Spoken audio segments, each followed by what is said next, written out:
আপনারা কি একটা জিনিস খেয়াল করেছেন? সেটি হচ্ছে বিগত বছরগুলোর থেকে গত 2 বছর থেকে বইমেলায় কিন্তু বই বিক্রির সংখ্যা অনেক কমে গিয়েছে। এই বছরের একটা তথ্য আমি ফেসবুকে দেখেছি, কিন্তু এটা আমার আসলে বিশ্বাস হয়নি। এখানে দেখিয়েছে যে কত লক্ষ যেন 50 লক্ষ না 60 লক্ষ টাকার বই বিক্রি হয়েছে, এবং গত বছর বিক্রি হয়েছিল প্রায় অনেক। এটা আমার আসলে ব্যাপারটা বিশ্বাস হয়নি, কারণ এত কম বই বিক্রি হয়নি, কিন্তু আসলে বই বিক্রি কম হয়েছে, এটা সত্যি।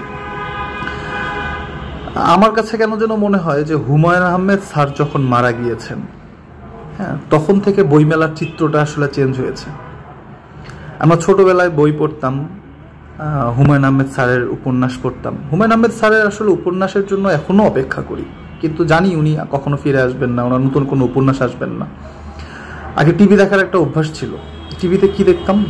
বিটিভিতে দেখতাম ইত্যাদি, আর অপেক্ষায় থাকতাম কবে হুমায়ুন আহমেদ স্যারের একটা নতুন নাটক আসবে, তার নতুন কবে একটা সিনেমা আসবে।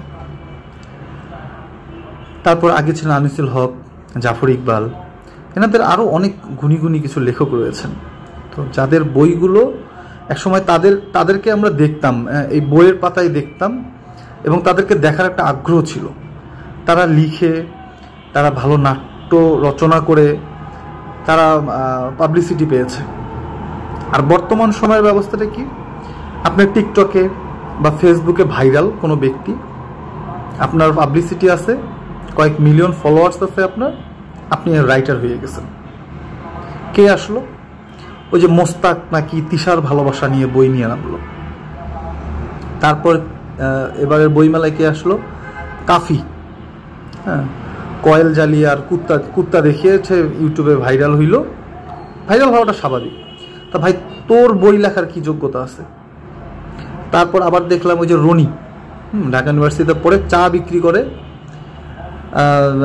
সে চা বিক্রি করতে গিয়ে সে মানে নিজেকে ভাইরাল করার জন্য সে চা বিক্রি শুরু করছিল। অবশ্য তাকে আমি আর কখনো চা বিক্রি করতে দেখিনি। মাঝে মাঝে আমি রাজু ভাস্কর্য তাকে আমি দেখি আশেপাশে, কিন্তু কোনোদিন চা বিক্রি করতে আর দেখিনি। তো ভাইরাল হওয়ার জন্যই আসছিল। যাই হোক, ভাইরাল হয়েছে উনি ভাই। হ্যাঁ, তো কথা হচ্ছে এনারা এখন লেখক। কাফি সাহেব আসেন, উনি হচ্ছে কি ফুল নিয়ে মেয়েদের হাত ধরার জন্য। মোস্তাক তিশা আসেন, হ্যাঁ, বই নিয়ে, কি চমৎকার বই। খোলার পর শুধু তাদের শুধু ছবি আর ছবি। হ্যাঁ, যাদের খোলার সৌভাগ্য হয়েছিল তারা অবশ্যই জানেন।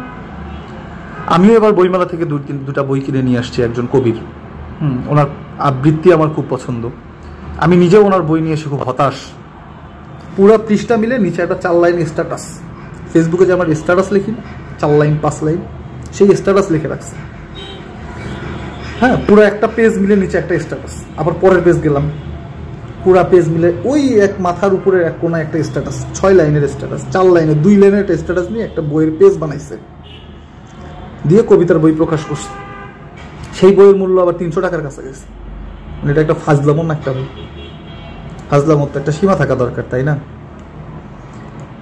তো যাই হোক, এনারা যখন লেখক, তো তখন বইমেলার পরিবেশটা আসলে কি হতে পারে? আর এখন এমন একটা অবস্থা হয়ে গেছে যে বইমেলায় যে পরিমাণ লোক যায়, বিশেষ করে মহিলা, তাদের 10 ভাগের যদি 1 ভাগ, যদি 10 ভাগের 1 ভাগ মহিলা যদি বই কিনে নিয়ে আসতেন, তাহলে বইমেলার বিক্রি করে, মানে বইমেলা যে পরিমাণ বিক্রি হতো সেটা রেকর্ড মনে হয় 10 বছরের রেকর্ড ভেঙে ফেলতো। এখন বইমেলায় ঢোকে, ছবি তোলে, রিলস বানায়, তারপর স্ট্যাটাস দেয়। এটা একটা ফ্যাশন হয়ে গেছে। ভাই, ফ্যাশন হোক, সমস্যা নেই, কিন্তু বই একটা কেনেন। একজন লেখক এত কষ্ট করে একজন বই লেখে, তার একটা বই কেনেন। নাই, এসব বই টই কেনাকাটি নাই। আসলে কিনবে কি মানুষ, পড়বে কি? ভালো ভালো লেখকরা মারা গেছেন, আবার যারা বেঁচে আছেন, যারা ভালো লেখেন, তারা তো ভাই ওই যে কি বলে, ওই ভাইরাল না। তারা তো ওই যে ফেসবুক ভাইরাল কোনো লেখক তো আর আসলে এখন মানে লেখক হয়নি। তো যার কারণে তাদের বইটা একটু কম বিক্রি হয়। বিক্রি হচ্ছে কাদের?